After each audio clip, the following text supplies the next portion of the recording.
민수기 22장 7절부터 16절까지입니다. 같이 읽습니다.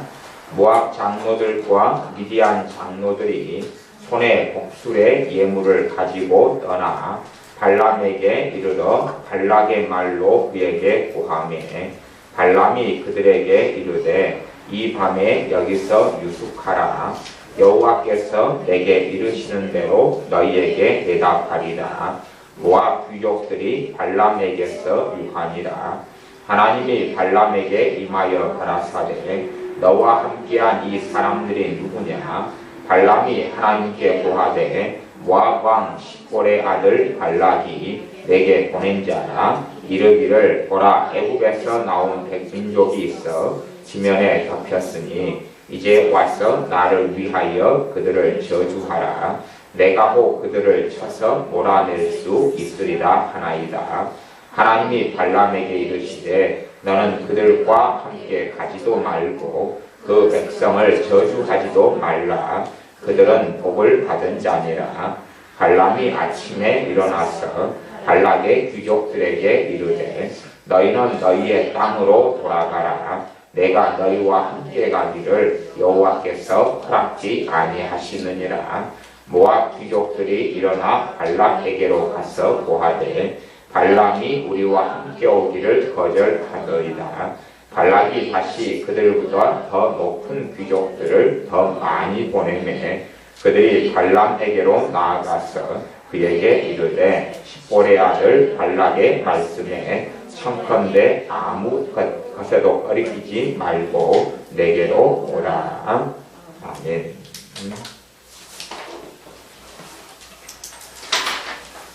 구약에 있는 선지자 중에서 특별한 선지자가 한 명 있는데 그 선지자는 발람 선지자입니다. 발람 선지자가 특별한 이유는 발람 선지자일 때에 그 사람은 이스라엘 민족하고는 상관없는 선지자였기 때문에 그렇습니다. 그리고 그때는 이스라엘 민족의 형성사가 꽤 지나가고 그리고 그때는 모세가 이스라엘 백성을 지도하고 이끌고 있었을 때의 선지자이기도 합니다. 사람들이 가장 삶 속에서 문제를 일으키는 것 중에 하나가 하나님의 인도하심에 대한 것, 하나님의 인도하심에 대한 것의 오해가 잘못된 길로 사람들을 이끌기도 하고 어리석은 삶을 살게 될 때도 많습니다. 하나님의 인도하심과 관련되어 있는 단어가 있다면 그건 하나님의 뜻에 대한 것입니다. 하나님의 뜻이 무엇일까? 그리고 하나님의 인도하심이 무엇일까? 그래서 그 부분 때문에 사람들은 하나님의 뜻을 많이 구합니다. 하나님의 뜻이 무엇일까 하는 것을 많이 구합니다. 그리고 어리석은 길을 걸어가게 되는 경우가 아주 많습니다. 실상은 하나님의 뜻을 구하는데 그 안에는 몇 가지 담겨 있는 것이 있습니다. 어떤 것이 담겨 있냐 그러면 내가 하나님의 뜻만 알게 되면 내가 하나님의 뜻만 알게 되면 그렇게 내가 행할 것이고 그리고 거기에는 모든 문제에 만사 형통이 있을 것이다 하는 생각을 사람들은 가지고 있습니다. 제게도 어떤 분들이 그렇게 물어보셔요. 목사님이 기도하셔서 저에 대한 하나님의 뜻을 알게 도와주세요. 저에 대한 하나님의 뜻을 하나님께 물어봐서 응답을 받아주세요. 그런데 그분이 하시는 여러 가지 말들을 물론 제게 많은 분들이 그런 상담을 하시는 분들이 있어 왔어요. 그래서 제가 누구에 대한 이야기가 아니라 그분의 전체적인 이야기들을 이야기하자면 그분들의 속에가 어떤 것이 숨어있냐 하면 내가 지금 너무나 힘듭니다. 내가 너무 고통스럽습니다. 또 내가 어떤 직장생활을 하는데 이 직장생활에서 일하기가 너무 싫어요. 대인관계도 너무 힘들어요. 또 내가 지금 남편하고 살고 있는데 이 남편 때문에 내가 너무 괴로워서 살기가 싫어요. 때려치우고 싶은데 하나님의 뜻이 이혼입니까? 아니면 내가 더 견디는 겁니까? 그것 좀 응답해 주세요. 그러면 견디라 그러면 견딜 거고 왜? 조금 더 견디면 어떻게 될 거니까요? 남편이 변화될 거니까. 아니면 때려치우라 그러면 때려치우겠습니다. 왜? 항상 때려치우고 싶은 마음은 충만해 오니까. 그리고 때려치우면 누구의 뜻대로 때려치운 거예요? 하나님 뜻대로 때려치웠으니까 그 전보다는 훨씬 더 삶이 좋아질 테니까. 하나님 뜻이 뭡니까? 묻는 겁니다. 또 어떤 사람은 직장생활을 해요. 직장생활이 어떻게 쉽냐 그 말입니다. 직장생활이 쉬울 수도 있지만 많은 경우에 직장생활은 그 일이 힘들고 때로 어렵고 내가 그 일을 은혜 속에서 하나님의 은사 속에서 즐길 수도 있고 누릴 수도 있지만 일반적으로는 일이라는 것은 어려워요. 가만히 다 누워있고 싶고 앉아있고 싶고 놀고 싶고 여행 다니고 싶지 누가 힘들게 일하고 싶냐 그것이에요. 일은 본질적으로 어렵고 힘들어요. 어떤 일이든지 그렇다 그 말입니다. 이게 기본적인 것인데 자신이 그 직장생활을 하다 보니까 일 자체가 힘들고 일 자체도 어렵고 그리고 직장의 대인관계, 상사의 관계, 동료와의 관계도 어렵고 힘들어요. 그래서 하나님의 뜻이 무엇일까? 말하자면 하나님의 뜻에 관련된 일을 하나님께서 내게 무슨 일을 하시기 원하실까? 그래서 그 일을 하라고 계속 말씀하시면 내가 그 일을 하겠고 다른 일을 하라고 하면 다른 일을 하겠습니다. 전제는 뭐냐 그러면 그 일을 하나님 계속 하라고 했으면 하나님 뜻일 거니까 그 일이 이제 너무나 쉬워질 것이고 곧 편해질 것이고 그 일들 속에 만사 형통 아니면 그 정도는 아니라도 아주 수월하고 편안한 삶이 될 것이다. 자신은 뭘 행하니까요? 하나님 뜻을 행하고 있습니다. 아니면 일을 하나님 그거 아니야. 잘못된 일을 너가 지금 선택했어. 그게 아니라 다른 어떤 일을 해라. 그렇게 하나님이 말씀하신다면 그 일을 자기가 행하면 그건 자기에게 너무 맞는 일이 될 것이고 적성에도 맞고 재미나고 신나고 잘 될 것이고 승진도 잘 될 것이고 돈도 잘 벌 것이다. 뭐 그런 속에 생각을 품고 있더라 그 말입니다. 사람들이 그런 전제 속에서 실제로는 하나님의 뜻을 많이 행합니다. 하나님이 어떤 일을 너가 해라. 대신에 그 길을 걸어가면 너는 정말 아플 것이고 너는 정말 고통스러울 것이고 너는 정말 힘들 것이고 너는 참기 견디기 너무 어려울 것이다. 그런데 내가 그것을 원한다. 가령 그런 게 있다고 가정한다면 정말로 어떤 예수님을 믿는다고 하는 사람들이 그 길을 도대체 누가 얼마나 걷겠느냐 하는 것이 그 길을 걸어가면 너무나 고통스러울 것이다. 그것에 대한 하나님의 뜻을 받은 사람 중에 한 명은 사도 바울이었습니다.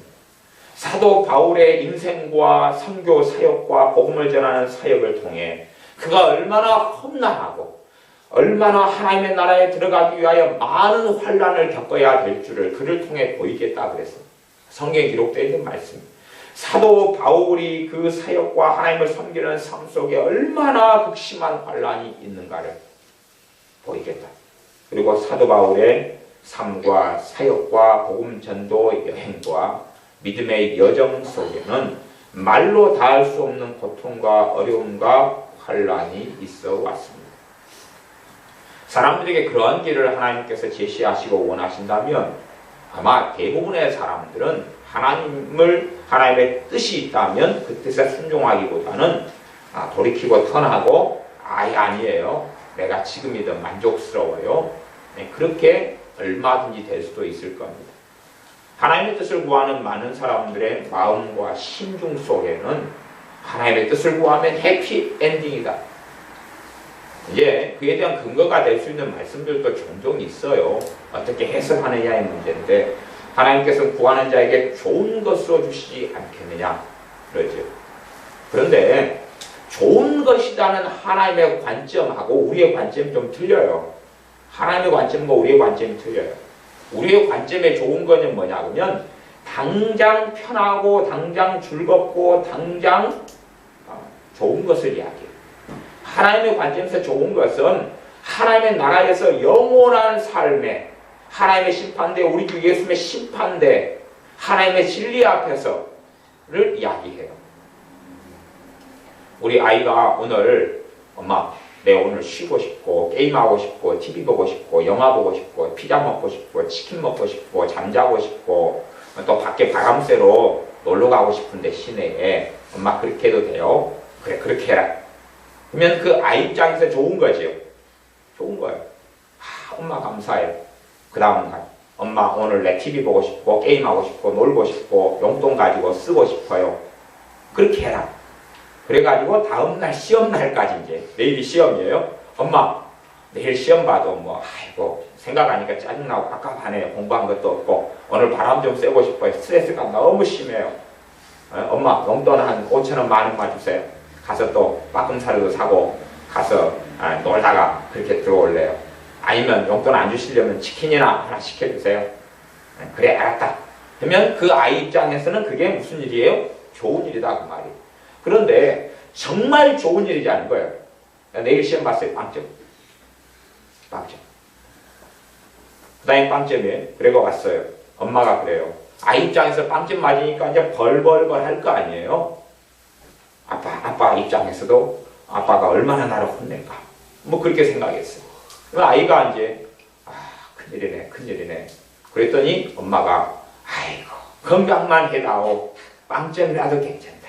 아빠가 그랬어요. 건강만 해다오 빵점이라도 괜찮다. 그렇게 해버리면 아이 입장에서 무슨 일이에요? 좋은 일이죠.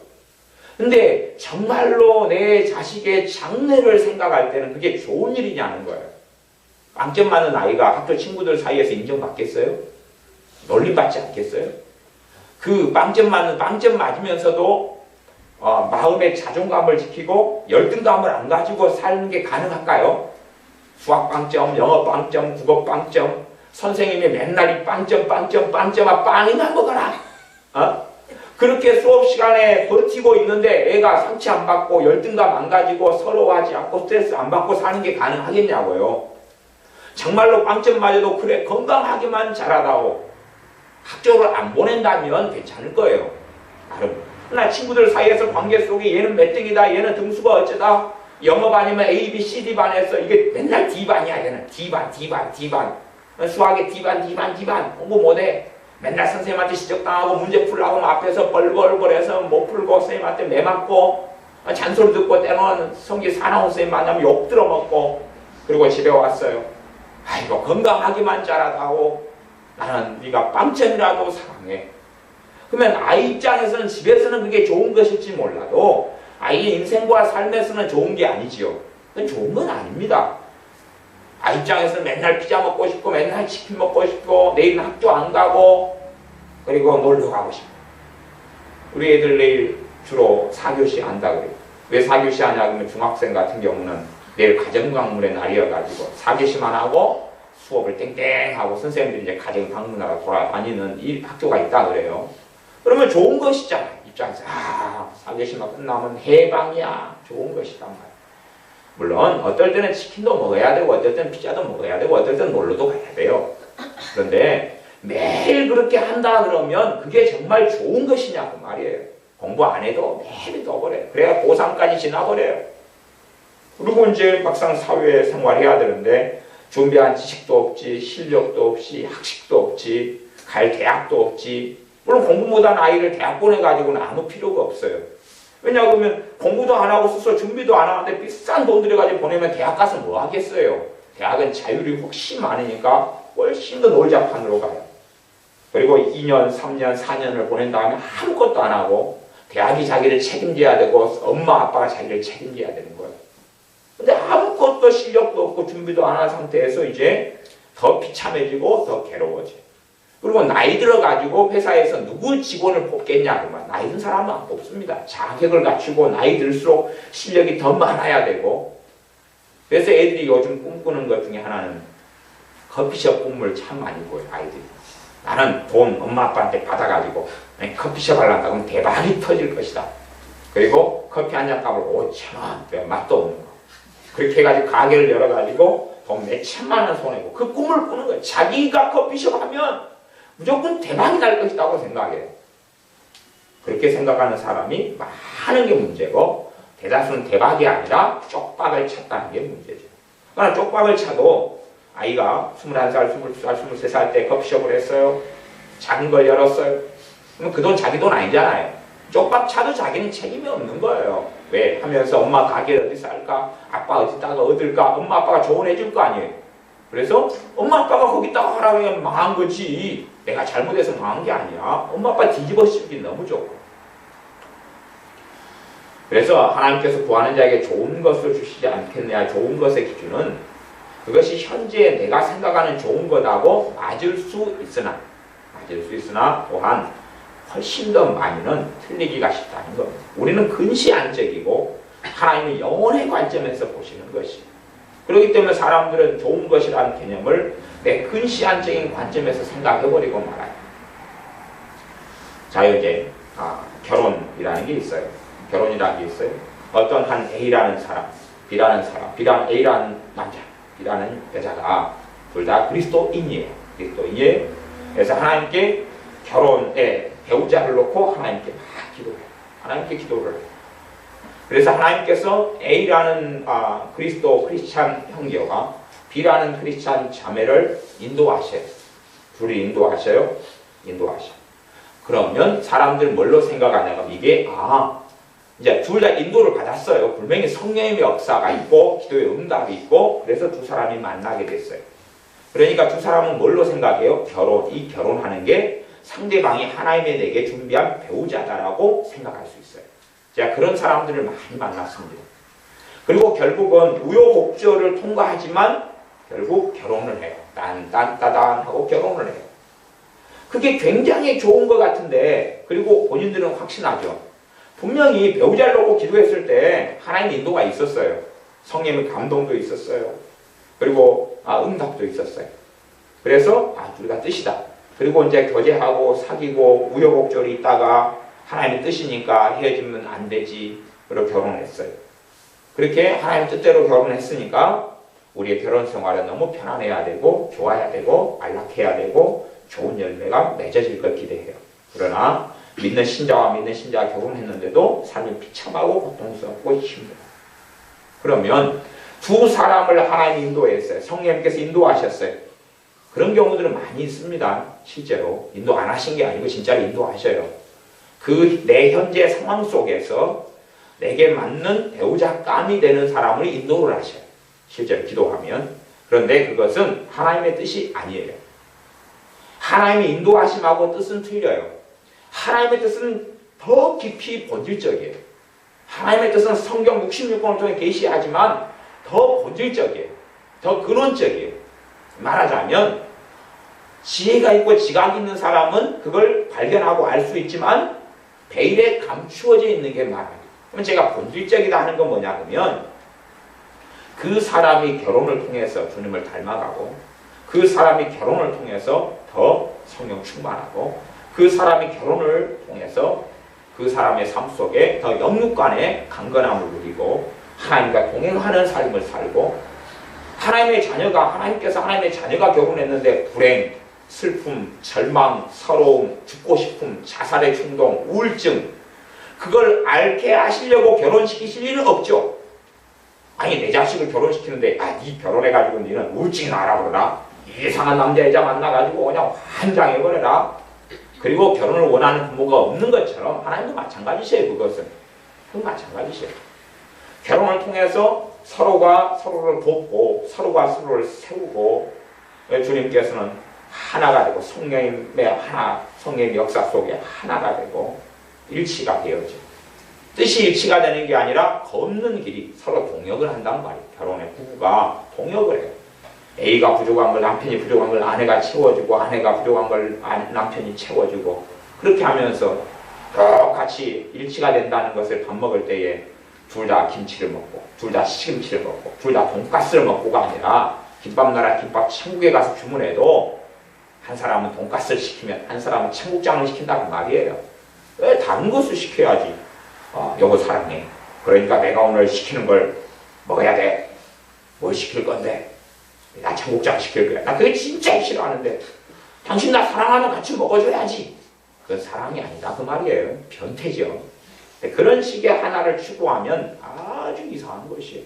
그런 남자들도 있어요. 막 집착이 심해가지고 놀이공원 갔는데 자기는 말 타기를 좋아해. 그 빙빙 도는 거 있잖아요. 뭐 회전목마 그걸 좋아해요. 근데 그 여자는 자기 데이트하는 그 여자는 쭉 청룡열차 같은 걸 좋아해요. 그런데 네가 나 사랑하니까 나 하루 종일 자유여행을 끊었는데 회전목마나 타자. 사랑하니까 내 옆에 그 영화 보면 나오잖아. 회전목마 타고 남자 둘이가 돌아가면서 디거디거 하면서 웃고 막 그러잖아. 여자는 그런 거 싫어하거든요. 노인네 같아. 안 해. 나는 뭐 올라갔다가 떨어졌다 그걸 좋아하는데 남자는 나 그거 싫어. 아니 둘이가 사랑하고 좋아해도 놀이공원 가서 진짜 져야죠. 진짜 질 때는. 안 그러겠어요. 자기 좋아하는 걸 타다가 일치가 되는 건 같이 타고 해야지. 사랑하니까 니는 나하고 똑같이 달라붙어가지고 해야 돼. 여자 입장에서는 고통스럽거든요. 때로는 그런 여자가 있으면 남자 입장에서 고통스러운 거예요. 틀리다 그 말. 자 그럼 아까로 돌아가서 남자 여자가 있으면 두 사람을 인도하셨어요. 인도하신 것은 뜻은 아니에요. 지금 현재의 상황 속에서 두 사람이 결혼하고 배우자가 될 가능성이 높다는 거예요. 높다는 거예요. 그러나 조금 틀어지고 잘못되게 되고 두 사람 중에 한 명이 주님 앞에 서지 못하고 어그러져 버리고 아니면 두 사람이 관계는 두 사람의 인격의 만남이기 때문에 두 사람의 트러블이 있고 충돌이 있고 훈련되지 못하고 두 사람의 논쟁과 싸움을 조정하지 못하고 그러면 성령의 인도하심은 두 사람의 인도하심이 강도가 10이다. 10 정도로 강도 인도하셨어요. 근데 두 사람 중에 하나나 둘이나 여러 가지 문제가 생기면 인도하심 10에서 8, 7, 5, 3 쭉 줄어들어 버리고 사라져 버려요. 그러다가 1, 0, 그러니까 딱 없어요. 없어요. 그까지 되면 이제 인도하심 끝난 거예요. 인도하심 끝난 거예요. 그래서 두 사람이 이제 사귀고 교제할 필요가 없어져 버리는 거예요. 근데 사람은 내가 기도를 열렬히 했어요. 배우자감을 열렬히 놓고 기도했어요. 그러면 나타날 거 아니에요. 응답이 있으니까. 근데 그 응답은 뜻이 아니거든요. 뜻이 아니에요. 나타났어요. 그러니까 그게 뜻이다. 저기가 내 하나님께 예비하신 배우자감이다 라고 생각하는데 배우자감에 대한 하나님의 뜻은 없다니까요. 직업에 대한 하나님의 뜻도 없어요. 그것도 없어요. 사도 바울은 사도였어요. 그건 명확한 하나님의 뜻이 있었어요. 모태로부터 택장하셔서 이방인의 사도로 부르셨어요.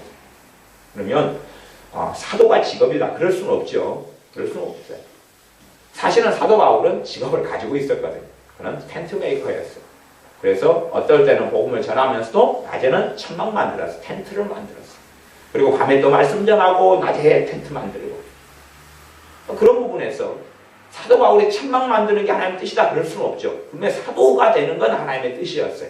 그것도 오랜 여정, 그전에는 전도자의 삶을 다메섹에서 복음을 전하다가 아라비아로 가서 복음을 전하다가 다시 다메섹으로 돌아와서 복음을 전하다가 예루살렘에 가서 복음을 전하려고 그랬는데 이 사도행전 22장에 보면 속히 예루살렘에서 떠나라. 그들은 듣지 아니하리라. 그래서 다시 갔다가 그 다음에 위에 시리아로 올라갔다가 그리고 사도 바울의 고향이 있는 다소 딜리기아 성으로 복음을 전하러 갔다가 그리고 있다가 나중에 이제 복음 전도자로 계속 또 돌아왔어요. 사도 바울이.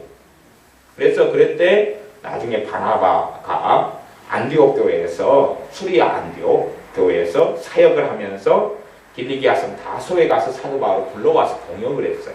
그리고 거기에서 이제 한 해 뭐 이렇게 그 이상을 사역을 선지자와 교사로 사도 바울이 사역을 하다가 그때 성령님께서 사도로 두 사람을 보내라. 주의 종들이 금식하며 기도할 때에 바나바와 바울을 사도로 보내라. 그렇게 해서 그때부터 오랜 시간과 여정 전도자의 삶을 오래 사도 바울이 살면서 그리고 안디옥 교회에서 선지자와 교사의 사역을 한 이후에야 사도로 부르심을 받았다. 그것이에요. 그러면 사도에 대한 하나님의 뜻이 있다 그래도 그것을 전도자의 삶을 많이 살면서 사도 바울이 영적으로 성장하고 주님을 알아가는 게 퇴보했더라면, 늦었더라면, 제대로 되지 않았더라면 부르시는 것이 늦어져요.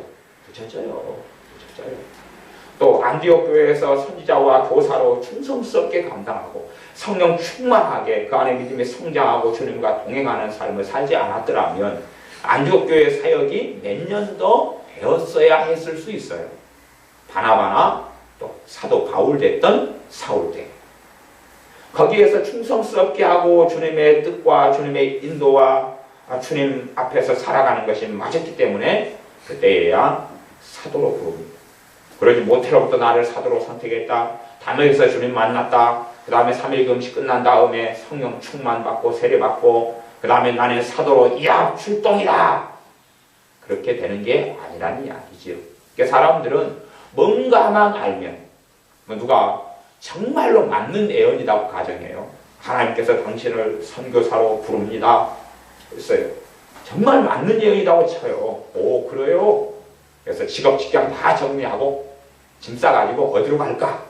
그러다가 TV를 보니까 오 인도에 있는 사람 불쌍한 모습이 보여요. 그래서 아 인도가 하나님 뜻인갑다. 그러고 갔어요. 거기에서 노숙자가 돼가지고 팔을 굽다가 거지가 돼가지고 굶어 죽었어요.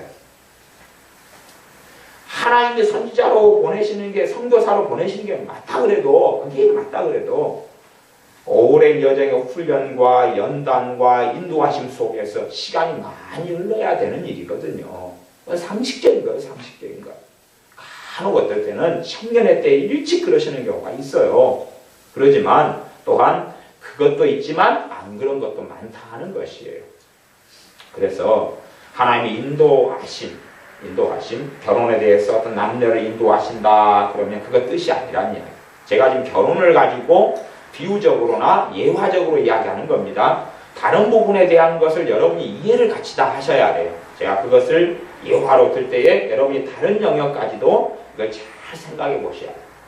믿는 사람들이 함정에 빠지고 무너지는 이유 중에 하나가 인도하심을 뜻으로 생각해서 그래요. 뜻은 근원적이다 그랬잖아요. 그러면 결혼을 통한 하나님의 뜻은 있어요. 그들이 더 성령 충만하고 주님을 닮아가고 어떠한 배우자가 뜻이 돼야 된다는 게 아니에요. 사람은 진보하기도 하고 퇴보하기도 해요. 온화하게 되었다가 강팍하게 되기도 해요. 아니면 평범한 사람이 더 악한 길을 걸어가기도 해요. 우리 자녀들도 있다가 성경 그렇게 이야기하잖아요. 악한 동물을 주의하라. 악한 동무하고 사귀지 말아라. 그런단 말이에요. 뭐 내가 이렇게 있다가 악한 동무하고 사귀게 되면 내가 어떻게 변해가죠? 악하게 변해가는 것이에요. 악하게 변해가요. 내가 하얀 종이다. 하얀 종이가 있다. 하얀 종이가 있는데 이 하얀 종이 상태에 있다가 이것이 뭐 표백계에다 집어넣어가 더 하얗게 될 수가 있고 아니면 이거 시커먼 먹물로 물들일 수가 있다 그런 말이에요. 그런데 사람들은 사람이 그렇게 변화되어 간다는 걸 이해하지 못하는 것 같아요. 두 사람이 괜찮은 배우자예요. 그러다가 한 사람이 강팍해져 버리고 배우자가 아니다 그 말이 만났는데 결혼하기 전에 한 사람이 강팍해져 버리고 한 사람 어리석어져 버렸어요. 인도하시면 끝나가 버리는 것이에요. 끝나가 버려요. 그래서 기도를 해가지고 응답을 받았다. 그랬더니 하나님이 응답한 배우자하고 결혼했습니다. 저한테요. 올해가 3월이죠. 3월이니까 지금 석 달이 안 됐어요. 한 달, 두 달, 석 달 사이에 내가 배우자 하나님께 기도해가지고 응답받아서 그래가지고 결혼했는데 내가 왜 이렇게 힘들까요? 보내온 분이 많이 계셨어요. 이메일하고. 에? 그러니까 제가 그 부분을 어떻게 도대체 설명을 해줄까요? 참 이메일로 이게 쳐가지고 이걸 제가 지금 하나님의 인도하심에 대해서 오늘 설교를 하지만 인도하심이 지금 한 모습밖에 이야기를 못 해줍니다. 그 방대한 인도하심을 가지고 시리즈 설교를 하려면 그래도 한 5편에서 10편 정도는 해야지 좀 어느 정도 전체적인 모습을 이야기할 수 있는 것 같아요. 뭐 이제 오늘은 이제 결혼 부분 예화를 들었고 그 다음에 발람 이야기, 선지자 발람 이야기 가지고 인도하심에 대한 걸 살펴볼 거예요. 인도하심에 대한 걸. 그래서 성경에 나와 있는 경우도 많은 경우가 뜻이 나와 있는 경우가 있고 그 다음 인도하심이 나와 있는 경우가 있어요. 인도하심이라는 것은 바뀌어요. 인도하심은 바뀌어요. 인도하심은 바뀌어요. 사도 바울을 하나님께서 고린도로 인도하셨어요. 그러니까 그 평생 고린도에 있어야 되는 거예요? 안 그러지요?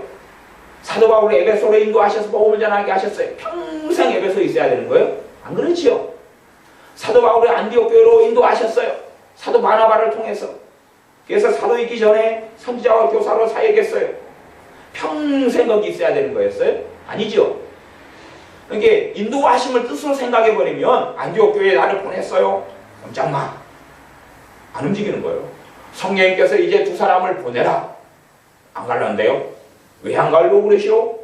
하나님께서 나를 이곳에 인도하셨어요. 그 사람 생각에 인도하심은 뜻하고 같은 인도하심의 단어를 쓰는 거예요. 하나님의 뜻과 인도하시면 단어가 틀리고 내용도 틀리다 그 말이에요. 근데 그 사람은 인도하시면 뜻이라는 생각을 하는 분들이 굉장히 많으시더라고요. 하나님이 내게 응답하셔서 이 교회로 보내셨어요. 그러니 나는 갈 수 없어요. 그런 사람들이 많이 있어요. 아니 교회 문제만이 아니라 많은 영역들에서 그렇다 그 말이에요. 하나님께서 사도 바울이 인도하시는 것은 요리, 조리, 조리, 조리. 우리 주님께서는 아버지의 인도하심과 아버지의 뜻에 의해서 하셨어요.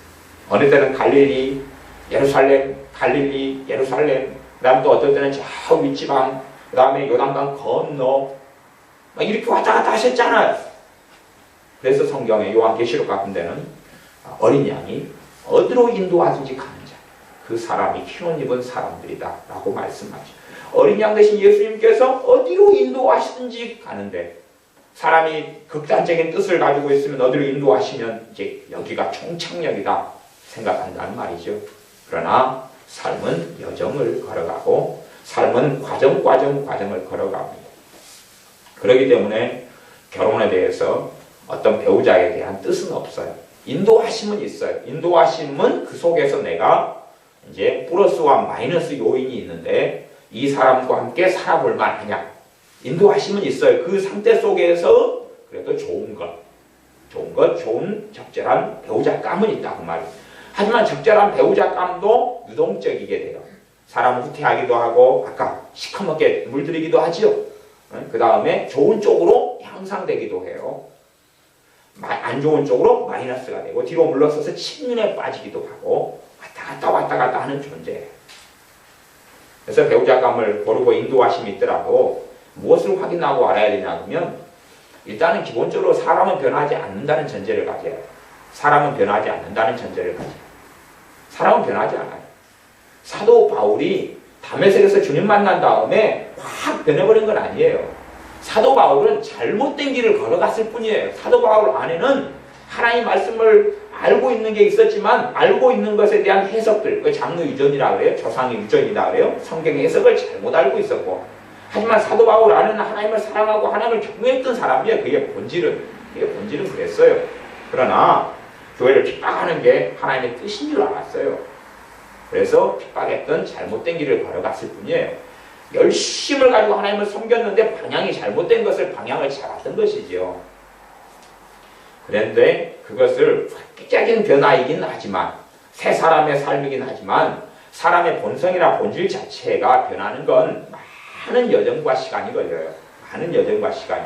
좋아질 수도 있고 안 좋아질 수도 있다 그런 말이에요. 사람은 변하지 않는다는 전제 속에서 배우자감을 살펴봐야 되는데 내가 이것만 도와주면 변화될 것 같아.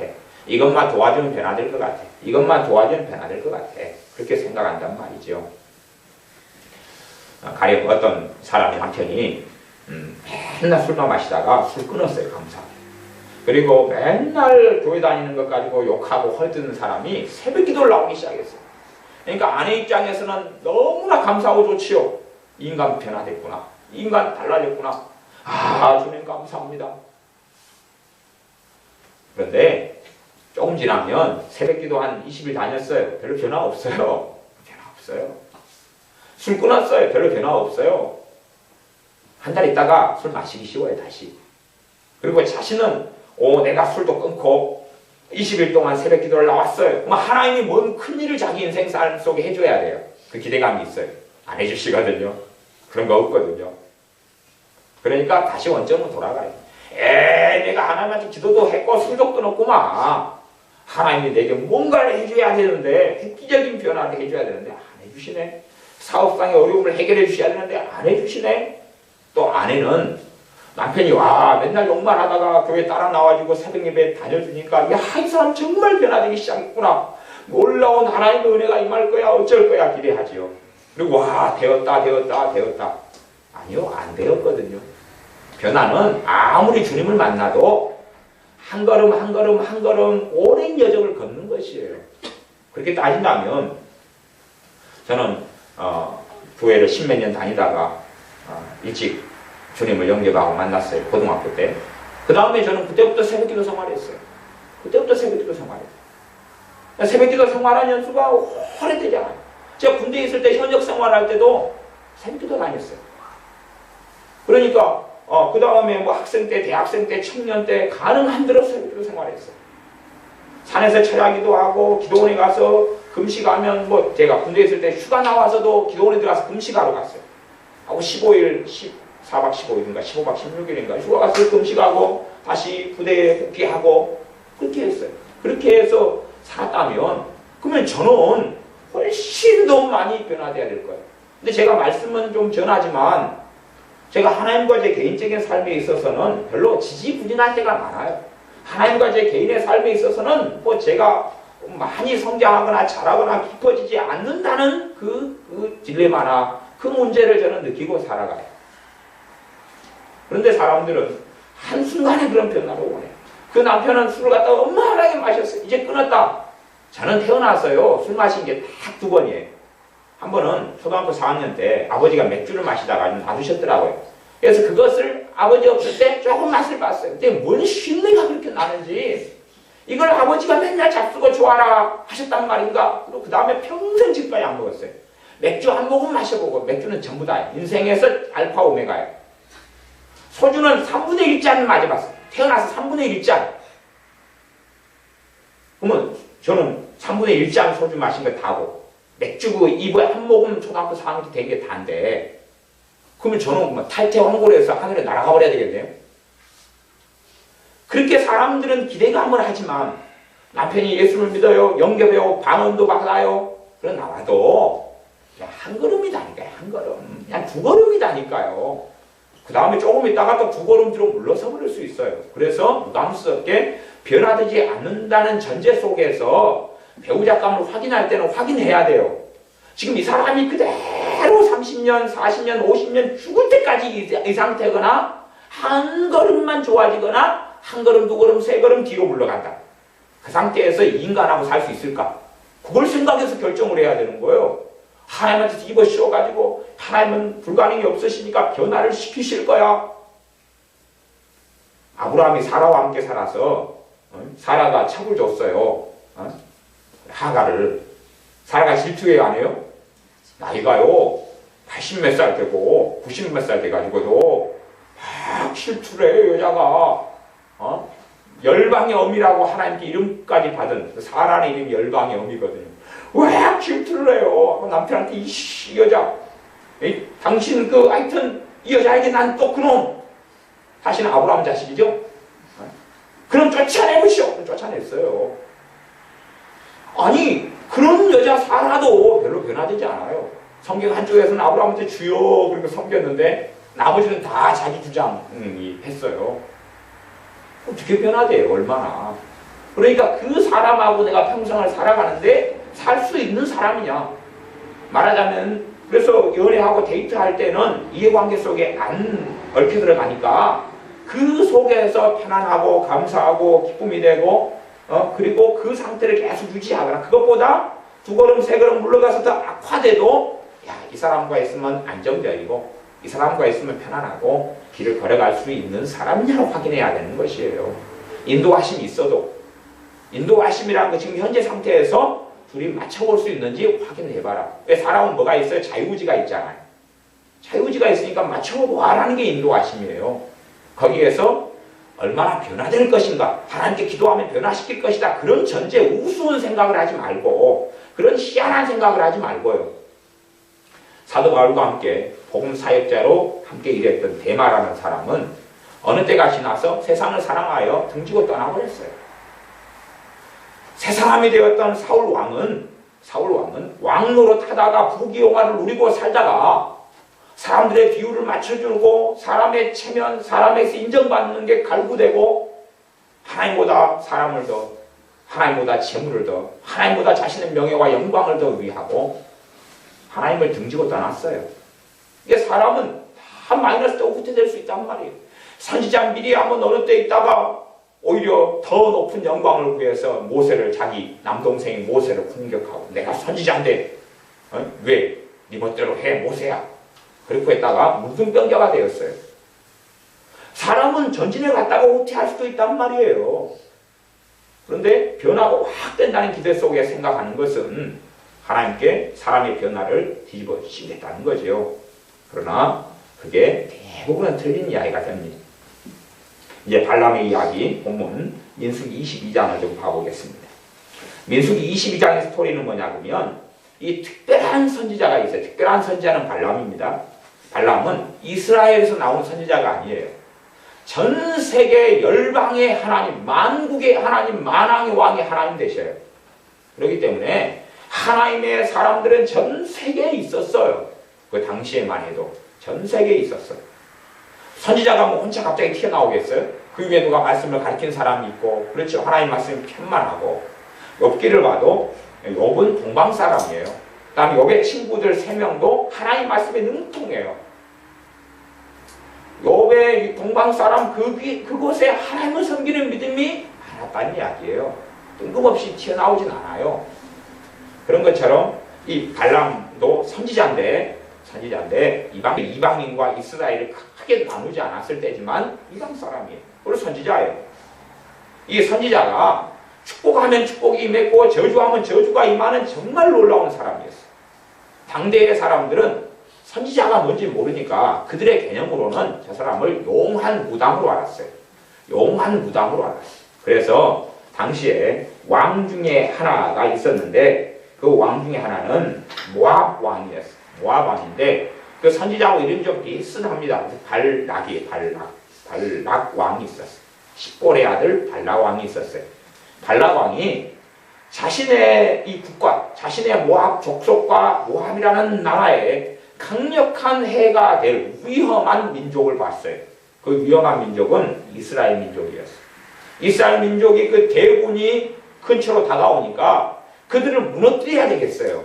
그래서 당대 유명하게 알려진 용한 술사, 용한 무당, 용한 강력한 능력을 가지고 있는 사람, 그 사람에게 청했어요. 자신의 신하들을 보내가지고 22장 7절에 보면 모압 장로들과 미디안 장로들이 손에 무엇을 가지고 왔어요? 복수의 예물을 가지고.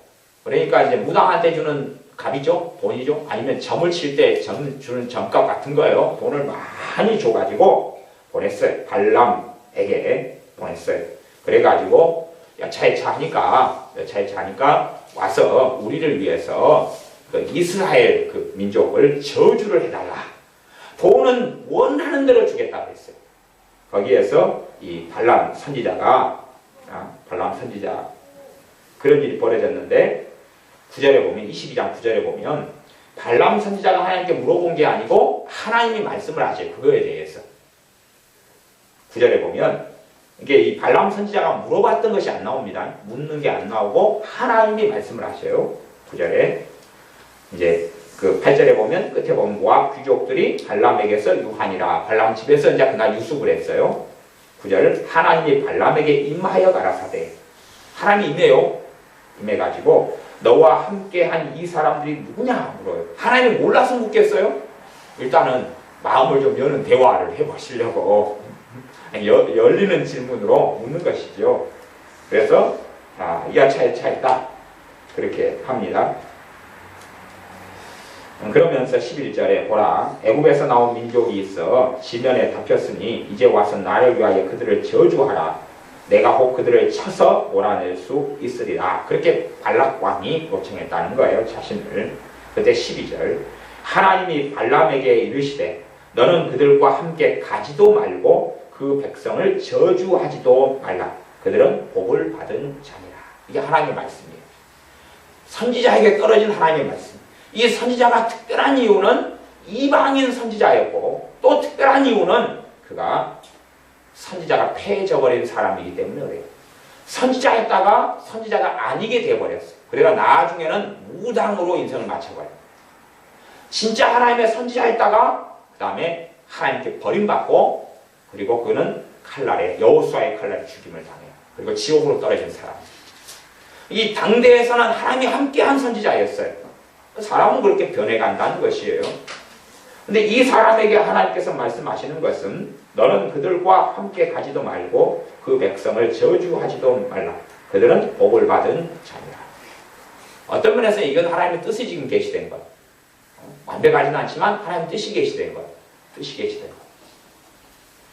이걸 이제 선지자가 잘 받아들였으면 좋아요. 근데 이 선지자에게 약점이 있었어요. 약점은 더 커져갈 수도 있고 줄어들어갈 수도 있어요. 약점은 뭐냐 그러면 돈이었어요. 이 사람은 돈이 너무 좋았거든요. 아니 어떤 목회자나 어떤 신령한 사람이나 어떤 사람 보고 돈 안 좋아하는 사람이 누가 있냐고 말이에요. 누가 있어요. 꽁돈 준다면 누가 안 좋아하겠어요. 다 좋아하죠.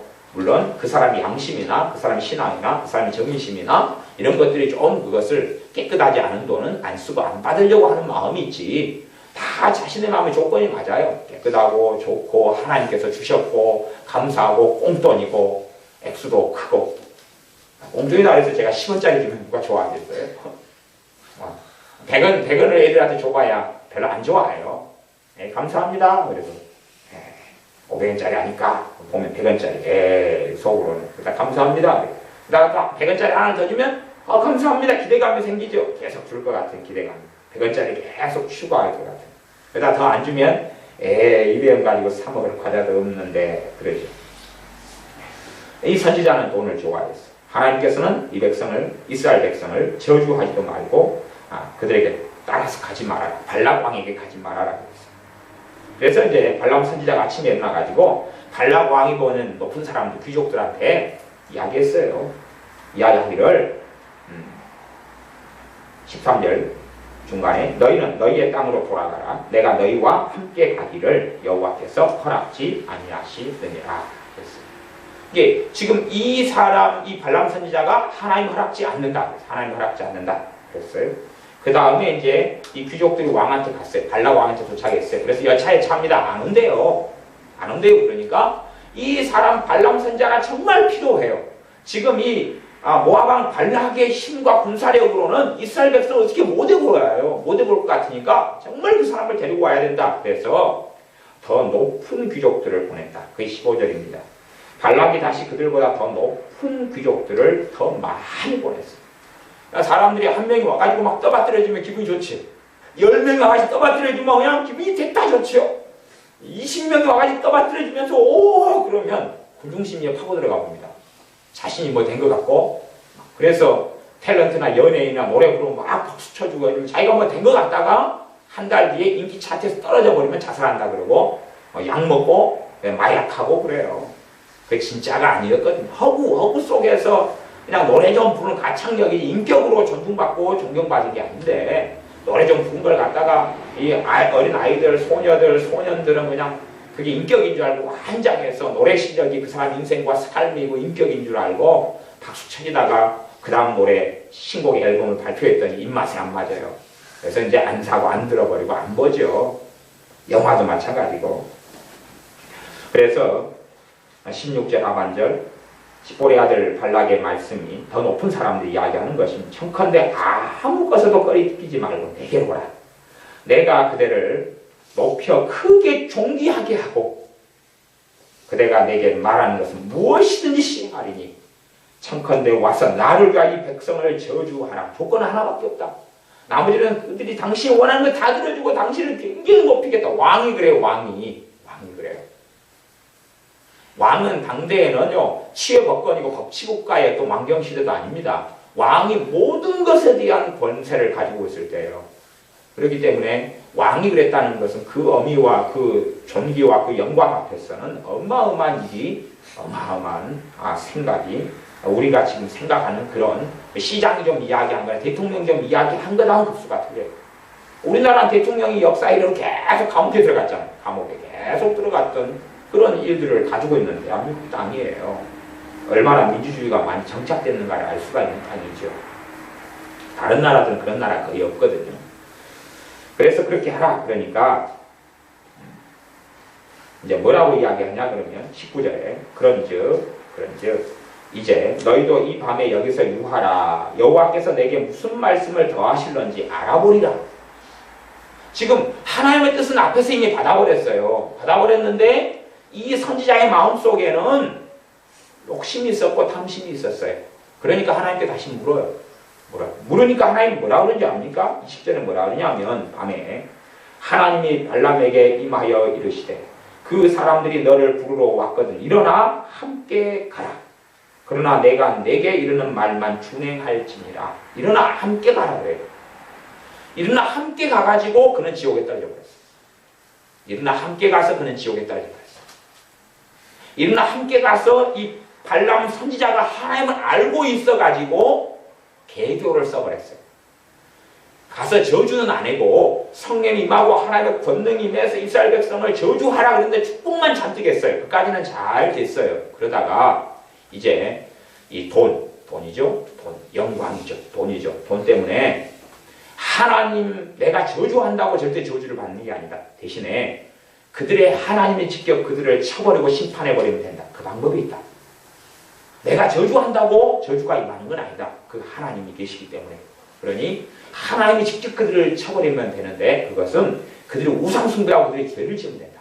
그러니까 너희들이 여자들이 이쁜 여자들을 준비해가지고 제사 지내고 우상 숭배한 자리에 그 남자들이 이스라엘 백성들을 좋게 가지고 와서 술 먹이고 여자들하고 동침시키고 흥겨운 잔치를 벌리고 그렇게 해라. 그럼 우상 숭배에 동참해가지고 하나님이 진노하셔서 바로 쳐버릴 것이다. 그리고 하나님을 알기 때문에 그대로 일이 벌어져 버렸어요. 발람 선지자가 발락 왕에게 했던 충고대로 발락 왕이 따라가지고 미디안 여자들을 다 해가지고 이스라엘 남자들을 꼬여가지고 동침하게 하고 우상숭배하고 만들게 해버렸어요. 그 다음에 그것 때문에 하나님 진노가 임해서 이스라엘 백성들 무수히 죽어나갔어요. 그러니까 이 발람 선지자 하나 때문에 이가 돈 때문에 베푼 계교 때문에 하나님의 진노가 이스라엘에게 임했어요. 이스라엘은 그 유혹을 받아서 범죄를 했고요. 그리고 그것 때문에 나중에 모압에 대한 하나님의 진노가 또한 나타납니다. 그래서 가지 말라 그랬는데 이제는 가라 그래요. 이 가라는 것이 인도의 범주에는 들어가지만 뜻이 뜻 아니에요. 뜻 아닙니다. 그러니까 문제는 이런 일이 많이 벌어진다는 거예요. 신자들의 삶 속에 내가 억지로 우겨요. 하나님 하라 그래요. 하라 그래요. 하면 큰일 나죠. 그러니까 문제는 그런 일들이 많아요. 내 탐심, 내 이기심, 내 중심, 내 고집을 꺾지 않는 주여 하게 해주시옵소서 하라 그래요. 하라 그래요. 그리고 하죠. 비참해지죠. 심지어 발락 선지자처럼 영원한 멸망을 받아 지옥으로 떨어지기도 해요.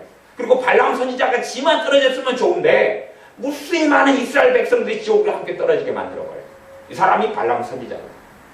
그러니까 사람들은 하나님의 인도의 이걸 뜻과 내용을 모르고 단지 뜻만 생각해요. 그러니까 하나님 뜻이 바뀌었는가 보다. 그렇게 생각할 수 있잖아요. 앞에는 가지 말라 그랬다가 이제 가라 그랬구나. 그리고 첨가만 하나 있다고 생각해요. 그러나 내가 너에게 이르는 말만 준행할지니라. 그러니 가는 동안에 이제 이 사람이 발람 선지자의 나귀가 있어요. 나귀가 사람 말을 해버려요. 이게 신비로운 일이 벌어지죠. 역사 이래로 짐승이 사람 말을 했던 경우는 몇 번이 있습니다. 몇 번. 어디 있냐면 에덴 동산에서 있었어요. 에덴 동산에서. 그 다음에 요 나귀 사건. 에덴 동산에서는 시간이 조금 되니까 많이 이야기했을 수 있고 어떤 식으로 대화를 했는지 모르겠어요. 근데 나귀 사건이 있어요. 나귀의 입을 통해서 선지자가 미쳐버렸다고 이야기해요. 너의 선지자의 미친 것을 금하였다. 그렇게 성경에 기록되거든요. 나귀 사건을 이 나귀 사건이 나중에가 또 나오죠. 성경에는 나중에 또 나와요. 이 사건에 대해서. 그러면 그렇다는 이야기는 어쨌든 간에 지금 이 시점에서는 선지자 발람하고 하나님하고 얼마나 가까웠는지를 알 수가 있어요. 성경에 선지자들이 잘못된 길을 가고 불순종해서 죽임을 당하고 이런 사건들이 더 나와요. 이 젊은 선지자가 하나님 말씀 듣고 갔다가 거짓 선지자 유혹에 빠져가지고 짐승에게 죽인 일이 나와요. 그때 하나님께서 그 짐승이 나타나서 누구에게 죽었죠? 고민가의 사자인가요? 네, 사자 때 죽었어요. 그때 사자가 이 젊은 선지자를 불순종한 젊은 선지자를 누가 먹으라고 음식을 주거든 먹지도 말고 잠자라고 자지도 말아라 했어요. 그런데 늙은 선지자가 거짓말했어요. 하나님이 너한테 먹을 걸 주고 잠을 재우라고 그랬다. 그거 홀딱 넘어갔어요. 사자가 라이언으로 나타나죠. 그러니까 울죠. 라이언, 우리 임라이언도 계시지만 그 라이언으로 나타나는데 사자가 먼저 말해요. 니 그러다 나한테 죽는다. 그렇게 사자가 말하지 않고 바로 깔끔하게 잡아잡수셨어요. 잡아잡순 건 아니고 깔끔하게 죽이고 떠났어요. 깔끔하게 죽여버렸어요. 그러니까 나귀가 이야기를 했어요. 그건 그 젊은 선지자나 그런 경우보다는 굉장히 급수가 높은 거잖아요. 아니 성경의 역사, 인류 역사 속에 하나님이 짐승의 입을 열어서 말하게 한 사건이 어디 있냐 그 말이에요. 그만큼 이 발람 선지자는 정말로 하나님 앞에서 귀한 사람이었다는 걸 생각해 볼 수가 있어요. 그만큼 하나님께서는 이 발람 선지자가 멸망으로 가는 걸 원치 않았어요. 그게 하나님 뜻이에요. 그건 하나님 뜻이에요. 그렇기 때문에 나귀를 통해 말리지요. 말려요. 그러나 이 사람이 자유의지를 가지고 이 사람이 악으로 달려가는 것까지는 다 막지는 않으세요. 그게 하나님의 공의예요. 그 사람이 멸망으로 가는 것을 막지는 않으셔요. 그래서 나귀가 칼을 들고 천사가 서 있는 걸 본 다음에 자기의 주인을 안 죽이려고 앞으로 가기를 싫어해요. 가기를 싫어하는데 발람 선지자는 영적인 눈이 닫혀 있어가지고 천사가 칼 들고 있어서 조금만 가면 칼로 자기를 죽여버린다는 걸 보지 못해요. 그래서 나귀가 안 가려고 앙탄을 부리니까 나귀 두드러 패요. 두드러 패니까 나귀가 좋게 이야기하지 않고 열받아서 이야기하죠. 28절에 보면 여호와께서 나귀 입을 여시니 발람에게 이르되 내가 너에게 무엇을 하였기에 나를 이같이 3번을 때리냐? 아파 죽겠구만. 발람이 이야기해요. 발람도 신기하죠. 하나님의 놀라운 권능과 역사를 알고 있기 때문에 나귀하고 좀 대화를 해요. 충격을 받지 않고 너가 나를 거역해서 내 말을 안 들었기 때문에 내가 때렸다. 내 손에 칼이 있었으면 곧 너를 죽였을 것이다. 그만큼 열받겠다는 이야기죠. 나귀가. 왜? 가라 그러니까 안 가고 이죽비죽 저죽비죽 하고 막 다치게 하고 그러니까 칼만 있었으면 확 죽였어. 그렇게 하니까 나귀가 발람에게 일러요. 야, 내가 언제 오늘까지 너희 일생에 타는 나귀가 아니야. 너 평생에 나를 타고 왔는데 내하고 니하고 그렇게 했는데 내가 언제까지 너가 하는 행동을 내가 가로막고 내가 이같이 너가 가자고 할 때 안 간 적이 언제 있냐? 한 번도 없었지 않냐? 네가 생각 좀 해봐라 주인아. 그리고 31절에 때에 이제 나귀의 수준에서 설명이 다 안 되는 모양이죠. 그까지. 그 다음 나머지는 하나님께서 여호와께서 31절 발람의 눈을 밝히심에 여호와의 사자가 손에 칼을 빼어들고 길에 선 것을 보고 머리를 숙여 엎드리니 여호와의 사자가 이야기해 천사가 그에게 이르되 너는 어찌하여 너 나귀를 이같이 3번 때렸느냐? 그래요. 네 나귀 때렸어? 그 나귀 내가 잘했는데 왜 때려 너는? 그리고 책망을 하죠. 그리고 이제 다시 이제 문제는 이야기예요. 이 발람이 겁나니까 하나님이 가지 말라고 하면 안 가겠다 그래요. 가지 말라고 하면 안 가겠다. 34절에 보면 내가 범죄하였나이다. 당신이 나를 막으려고 길에 서신 줄을 내가 알지 못하였나이다. 이건 합리화하고 핑계지요. 합리화하고 핑계입니다. 지금 하나님이 가지 말라고 그랬다. 그 다음에는 또 다시 가고 싶은 마음 때문에 하나님의 응답을 내가 기다린다 그럴 때 하나님이 가라 그래요. 그건 내가 시키는 말만 하라 그래요. 하지만 그 상태 속에서 이 발람이 마음을 지켜버린 게 아니에요.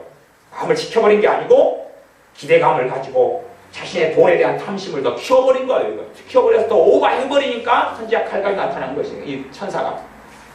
그러지 하나님이 가라 그래놓고 칼 가지고 기다리게 하신 것보다는 그 사이에 중간에 발람 선지자의 마음속에 탐심과 탐욕이 더 극심하게 흘러가 버렸다는 기본적인 생각을 우리가 해볼 수 있다는 이야기예요.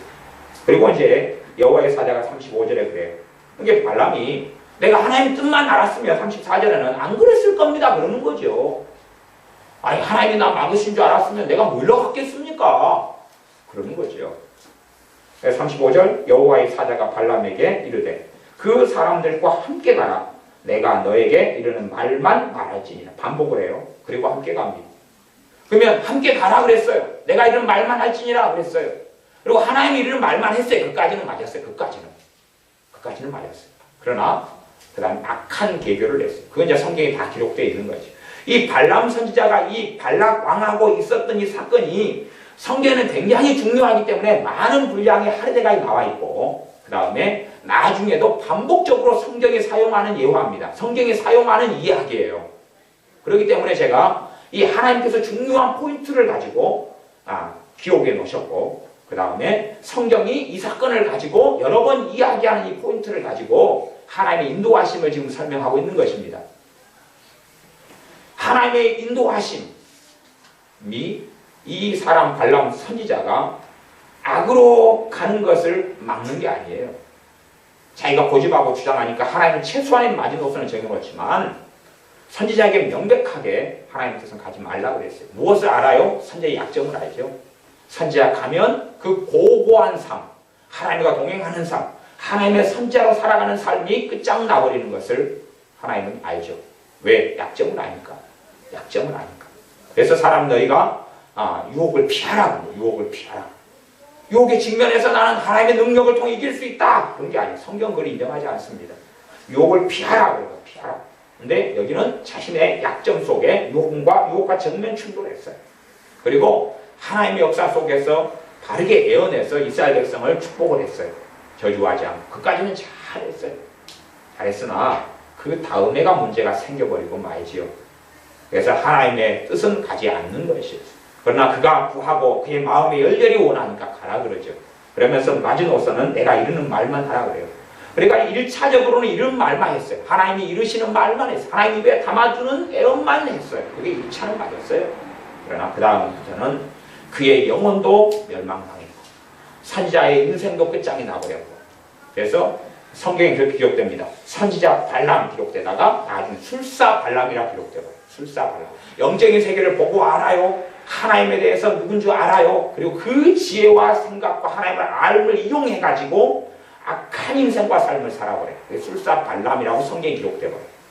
선지자 발람에서 술사 발람.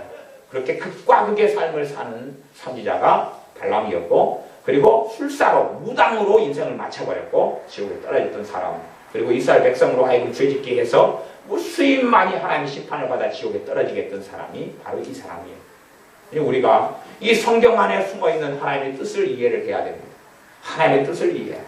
하나님의 뜻은 뭐예요? 선지자 발람이 선지자로서 성령 충만한 선지자로서 하나님과 동행하며 하나님을 기쁘시게 하며 영육간에 하나님의 은혜 속에 사는 게 하나님의 뜻이죠. 그게 그래서 제가 근원적이라는 이야기, 근원적이라는 이야기. 구체적인 삶 속에서 물론 선지자가 이 유혹을 피해가지고 하나님이 주시는 말씀만 다 한 다음에 얼른 다시 자기 자리로 돌아가 버렸다면 괜찮았을 거예요. 그러나 그는 그렇게 하지 않았다 그 말이에요. 하나님이 나를 이제 가라 그랬으니까 하나님이 다 보호해 주셔야 돼. 그런 기대가 있었을지 모르겠어요. 가라 그랬으면 해피엔딩하고 돈덩이가 떨어지고 가라 그랬으면 잘 풀려야 될 거 아니냐 그렇게 생각했을 수 있다고 말이에요. 하나님께서 이스라엘 백성이 하나님 왕을 달라고 그랬어요. 하나님 왕을 달라고 그랬어요.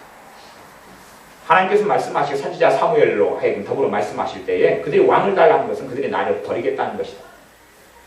그러지만 그들의 요구에 따라 왕을 주겠다. 그리고 사울을 지목했어요. 그리고 그들의 첫 왕으로 주었어요. 그 왕제도가 시작됐습니다. 그 왕제도 때문에 이스라엘 백성의 대부분이 지옥에 갔어요.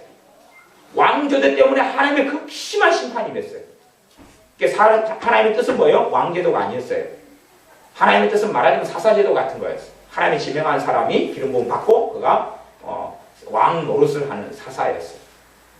자손들이 이어가지고 왕이 되고 왕이 되는 그런 가문 중심의 왕제도가 아니었다 그 말이에요. 하나님 뜻은 그런데 그들이 원하니까 인도하심은 뭐예요? 왕제도를 주겠다는 거예요. 인도하심은. 인도하심 자체를 하나님 뜻으로 생각하면 안 되는 것이에요.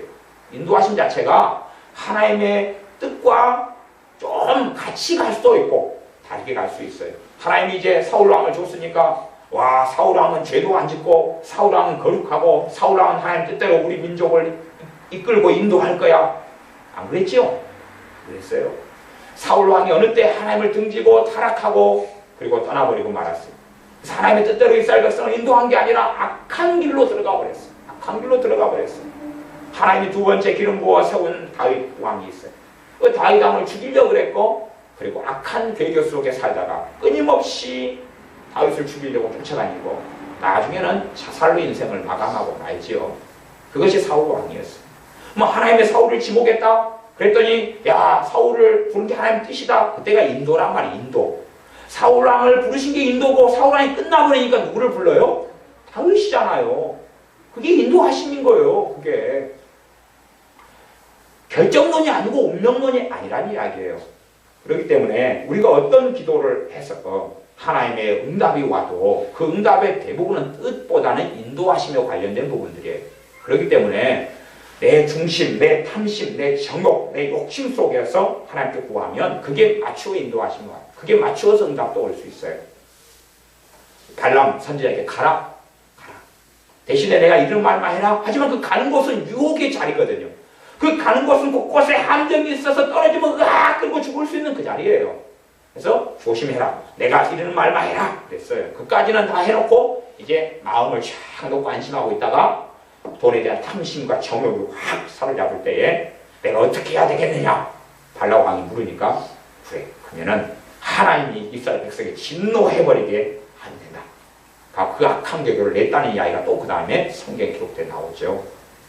그래서 우리의 삶 속에 하나님 인도하심에 대한 모든 부분이 아니라 제가 이제 일부만 지금 설명을 했어요. 하나님 인도하심에 대한 설교를 제가 몇 차례를 더 하게 될지는 모르겠는데 일부만 이야기했어요. 그렇기 때문에 많은 사람들이 어떤 성령의 음성을 들었다. 그것이 받은 성령의 음성을 들어도 그것이 뜻에 대한 거라기보다는 지금 현재 시점에서 어떤 이야기를 하고 있다는 것을 생각하셔야 돼요. 인도하심에 대한 이야기를 하고 있다는 것을 이해를 하셔야 돼요. 인도하심은 바뀌어가는 것이에요. 어떤 분이 전에 예언을 받으셨어요. 예언에 그렇게 나왔어요. 너가 교만하다 그랬어요. 그러니까 그 예언하신 분을 제가 아는데 그 예언은 거의 정확해요. 거의 정확해요. 정확했을 때 지금은 별로 안 정확하신데 그때는 정확했을 때 제가 한 건 아니고 저도 그때 그 자리에서 그분에 대한 예언을 들었어요. 교만하다 그랬어요. 교만하다 그랬어요. 그래서 그분이 그날 저녁에 집회가 끝나고 회개도 많이 하고 그랬어요. 그 다음날 저녁인가 또 예언을 또 받았어요. 그랬더니 너가 겸손하게 내 앞에 엎드려서 잘했다. 그렇게 나왔어요. 그러니까 하루 사이에 지금 바뀌어버리죠. 하루 사이에 바뀌어버린 거예요. 어제는 교만했다 그러다가 그가 교만을 회개하고 마음을 바꾸니까 현재형 속에서 너가 겸손하게 엎드리니까 잘했다. 그렇게 예언이 나왔다. 그 말이에요. 그러지 어떤 사람이 예언을 받아요. 너는 내 앞에 겸손한 자니라. 그러니까 그걸 뜻으로 생각해버려요. 뜻으로 생각한다는 건 무슨 말인지 압니까? 나는 죽을 때까지 겸손하다. 그렇게 생각해요. 제가 그런 분들을 많이는 아니고 여러 명을 압니다. 여러 명. 겸손하다 받아들인 다음에 다른 사람한테 나팔을 부셔요. 그분이 나는 하나님이 겸손하다 그랬다. 설교할 목사님은 설교할 때 나는 겸손하다 그랬다 그러는 거예요. 하나님 겸손하다 그랬다. 그게 그 겸손하다 하나님 말씀이 자기를 겸손하게 지켜줄 줄로 생각하시더라 그 말이에요. 그러면서 계속 교만해져 가시는 거예요. 하나님 아무 말씀 안 하셔요. 그 다음에는 아무 말씀 안 하셔요. 그러니까 20년 전에 들었던 15년 전에 들었던 겸손하다 그것을 진리로 가지고 있어요. 10년 전에 너는 내 뜻을 알지. 너는 내 사랑을 너는 아는구나. 하나님은 그랬다고 가정해요. 10년 전에 너는 내 사랑을 아는구나. 그랬으니까 그분이 이야기해요. 하나님은 자신의 사랑을 내게 안다고 말씀하셨다. 그러면 10년 지난 지금도 알겠느냐 그 말이에요. 알 수도 있지만 모를 가능성도 훨씬 높아요. 훨씬 높아요. 그것이 현재 그때였던 하나님의 음성이고 말씀인데 그래서 제가 하나님의 음성에 너무 집착하는 건 굉장히 위험성을 가져오는 것이 레마에 너무 집착하는 건 레마는 지금 언제 말씀하는 거예요? 내 현재의 삶에 말씀하시는 거예요. 현재의 삶에. 그런데 내가 현재의 삶에 내 말을 들은 걸 갖다가 평생 그걸 가져가요. 평생 가져가요. 이제 변비예요. 변비. 하나님 말씀하셔요. 야, 안 마렵더라도 변비면 화장실에 자주 앉아있는 훈련을 해라. 그 다음에 이렇게 야채를 채소를 많이 먹어라. 이런 음성이 왔다고 가정해요. 근데 이제 5년 지난 다음 변비에서 해방됐어요. 해방됐어요. 그런데 똑같은 말씀을 하시겠냐 그 말이에요. 내가 이빨을 잘 안 닦고 살아가요. 하나님께서 말씀하세요. 너 그렇게 이빨을 안 닦으면 이빨 다 썩을 거다. 하면서 할머니의 다 이빨 빠진 사진을 보여줘요. 그러니까 그때까지는 맞았다고 쳐요. 내가 이빨을 잘 닦고 살아요. 그러니까 하나님께서 내 이빨 좀 닦아라. 그러시겠냐 그 말이에요. 근데 사람은 좋은 이야기 있잖아. 좋은 이야기가 있으면 그걸 가지고 야 이게 하나님께서 나한테 보장하신 거야. 하나님 나한테 보증하신 거야. 사인하신 거야. 나는 그럴 거야. 너는 나를 기쁘게 하는구나. 이런 음성을 들었다 그러면 평생 가져가요. 평생 가져가서 나는 하나님을 기쁘게 하고 있어. 하나님을 알아. 그렇다 그런 말이에요. 그런 어리석은 삶을 그거 하나님 뜻으로 받아들여. 하나님이 나를 보증하는 보증서로 받아들여. 보증서 아니거든요. 내가 내일 어리석어지면 하나님은 다르게 말씀하세요. 내가 하나님의 음성을 들을 수 있다고 가정한다면 그렇다는 이야기입니다. 그러면 우리의 삶 속에 하나님 뜻하고 하나님의 인도하심에 대해서 다르게 좀 알아가야 되고 우리의 삶 속에 하나님의 뜻은 근원적이에요. 그건 변하지 않아요. 하나님의 뜻이 근원적이에요. 변하지 않아요. 모든 사람이 구원받기 원하시는 하나님의 뜻이에요. 그러나 실제적으로 구원은 모든 사람의 것이 아니미로다 그랬어요. 모든 그리스도인이 모든 사람들이 성령 충만받기를 원하셔요. 그러나 그렇게 되어지지 않고 그렇게 되어지도록 하나님 역사에 가시지만 그러나 그 뜻하고 하나님의 실제적인 인도하심하고는 다른 것이 많고 어쨌든 함께 가고 겹치기도 하지만 두 개가 다르다는 것. 그래서 하나님께로부터는 어떤 응답들이 그것을 아주 근원적인 어떤 말씀에 근거한 것들이 아닌 한은 그것을 뜻으로 생각해서 발람 선지자처럼 가라 그러니까 오 예스 잘했다. 하나님이 봐주는구나. 오 예스. 왕을 달라 그러니까 하나님께서 그래 사울을 왕 삼아라. 오 예스. 이때부터 만사 형통이다. 이때부터 우리는 이 왕이 세워졌으니까 우리는 어떤 국가와 나라보다도 외침을 막아내고 그리고 평안하고 복지를 누리는 나라가 될 것이다. 그렇게 기대했을 거 아니에요. 이스라엘 백성은. 아니 하나님의 선택에서 왕을 줬으면 해피엔딩 그랬을 거 아니란 말이에요. 그렇잖아요. 해피엔딩이 아니라 멸망의 길로 점점 들고 말았지. 하나님이 솔로몬을 선택해서 왕을 삼았어요. 그렇죠? 인도는 이제 그 상황 속이에요. 그 상황 속에서 인도예요.